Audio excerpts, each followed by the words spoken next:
Nakapatente ng ngunyan sa saindang residensya sa Barangay Buhian, Tabaco City. Ang bangkay kang 62 anyos sa si Jaime Casaulbara Jr. na biktima ng pananaksak gadan pirang oras antes bagong taon.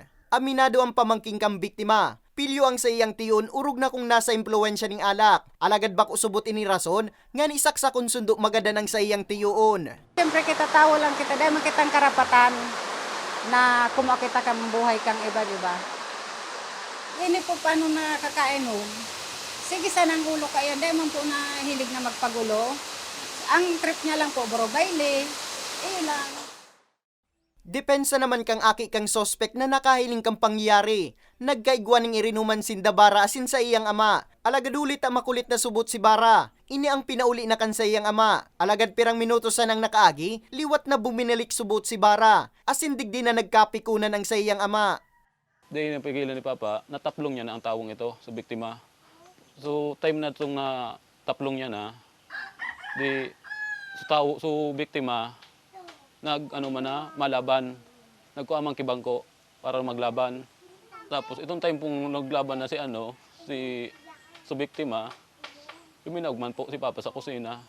Nakakuha ki matarom. Sa ibong kay ni, hagad man subot kang sendang pamilya ang kapatawadan kang pamilyang nabaya ang kang biktima. Ako po ang nagagat ki dakulao na pasensya. Tawad. Kung may man po, kung ang side ko, kung kay puan man po nila ang supportar me. Kasi kung sa pagpalubong, yaon po kami. Sigun naman kay punong barangay Joven Conde, haloy nang may day pagkakasinabutan ang ambuslados. May mga record naman da ang biktima asin sospek sa magkasuway na reklamo. Mag-iwas-iwas na doon ata sa aruganin nangyayari na minsan talagang day mo makontrol ang emosyon rin sa tao pag may mga problema talaga. Sigun sa PNP, hirarom na tama sa tagiliran asin tabay ang ikinagadang kang biktima. So sa ngayon po, pinaila natin ng kaso, yung suspect. May mga kulang pa na papeles, kaya pinakawalan muna natin, pero tuloy pa rin ang kaso na. Patanid kang otoridad sa publiko.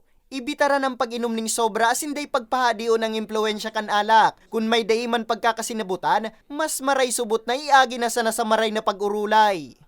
Para sa mga baretang tatak Bicol, Nomer Corporal.